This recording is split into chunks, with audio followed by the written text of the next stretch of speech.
உண்மை நிகழ்ச்சி, கதையல்ல, நிஜம். 2008ஆம் ஆண்டு நான் திருச்சி மாவட்ட காவல்துறை கண்காணிப்பாளராக பணிபுரியும் போது ஜனாதிபதி மாளிகையிலிருந்து எனக்கு ஒரு அழைத்தவர் மனிதர் அப்துல் கலாம் அவர்கள். அவர் சொன்னதை அப்படியே உங்கள்கிட்ட பதிவு செய்யறேன். உங்க திருச்சி மாவட்டத்தில் துறையூர்னு ஒரு ஊர் இருக்கான்னு கேட்டேன். இருக்கு சார். சரஸ்வதின்னு ஒரு பொண்ணு 10ஆம் வகுப்புல திருச்சி மாவட்டத்தில் முதலாவது மாணவியாக வந்திருக்கிறாள். மேற்கொண்டு படிக்க வேண்டும் என்று அந்த பெண் விரும்புகிறாள். ஆனால் அவர்களுடைய பெற்றோர்கள் ஏழ்மையின் காரணமாக 17 வயது கூட நிரம்பாத அந்த பெண்ணை 2ஆம் தாரமாக திருமணம் செய்து வைக்க முயற்சி நடப்பதாக நான் அறிகிறேன். அது சட்டப்படி குற்றம் இல்லையா? கண்டிப்பா சார் அப்படின்னு சொல்லிட்டு டிஎஸ்பி இன்ஸ்பெக்டர் எல்லாம் துறையூர்ல அந்த வீட்டுக்கு வர சொல்லிட்டு நான் அங்க போனேன். பெண் துணை ஆணையர், உதவி ஆணையர் எல்லாருமே பேசி இது சட்டப்படி தப்புன்னு அந்த அம்மா அப்பா உடனே ஒத்துக்கிட்டாங்க. அடுத்த நாள் நடக்க வேண்டிய திருமணம் ஏழ்மையின் காரணமா தான் சார், வேற ஒண்ணும் இல்ல அப்படின்னு அவங்க நிறுத்திட்டாங்க.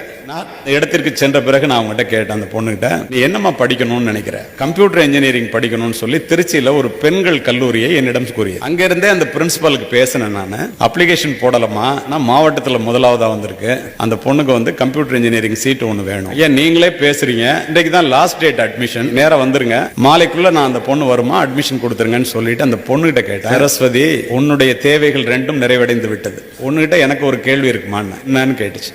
ஜனாதிபதி அப்துல் கலாம் அவர்கள் டெல்லியிலிருந்து பேசினாரு, ஜனாதிபதி மாளிகையிலிருந்து எப்படின்னு கேட்டேன்.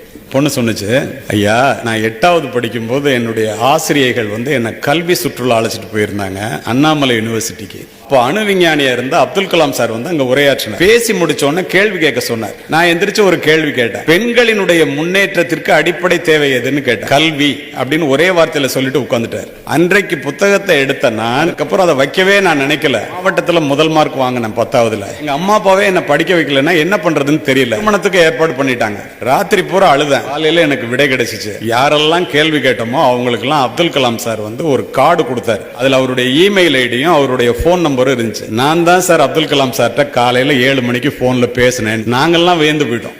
அதோடு நின்றிருந்தால் கூட உங்களிடம் நான் இதனை பதிவு செய்ய மாட்டேன். தமிழர் ஒருவர் ஜனாதிபதி மாளிகையில இருந்த காரணத்தினால் கல்வியின் அவசியத்தை உணர்ந்த ஒரு பெண் ஜனாதிபதியை தொடர்பு கொள்ள முடிகிறது, அதற்கு விடை கிடைக்கிறது. 8 ஆண்டுகள் கழித்து நான் உலகம் முழுவதும் சென்று உரையாற்றுவோம். அமெரிக்காவிலே டல்லஸ்ல நடந்த வட அமெரிக்க தமிழ்ச்சங்க பேரவையிலே நான் உரையாற்றி விட்டு வந்து கீழே அமர்கிறேன். பெண் மேடைக்கு சென்று 2 நிமிஷம் பேசணும் அப்படின்னு கலிபோர்னியால இருந்து வந்திருக்கேன், கண்டிப்பா எனக்கு பர்மிஷன் வேணும்னு கேட்க பர்மிஷன் கொடுத்தாங்க.